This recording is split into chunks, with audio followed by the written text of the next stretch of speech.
In the Onondaga County Legislature Courthouse this morning, one resolution discussed and voted on by members of the Ways and Means Committee was in regards to the New York State SAFE Act on gun control, signed into law by Governor Andrew Cuomo in mid-January.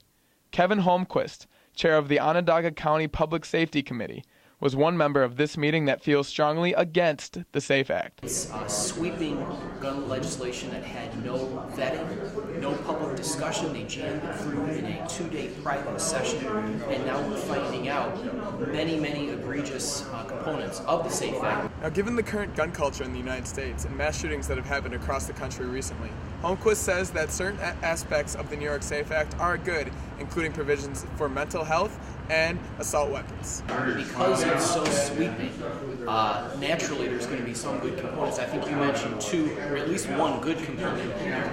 But even those good components weren't properly drafted because, again, there's no public input, there's no public debate. Another man very familiar with the SAFE Act is Tim Nelson, a partner of Intimidator Sports Gun Shop, located just south of Syracuse in Nedrow.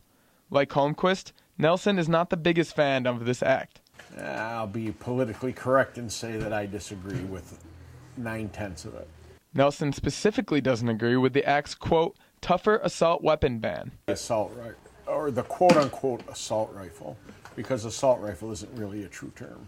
Nelson also says that despite increasing sales since the implementation of the SAFE Act, he still would certainly support its repeal.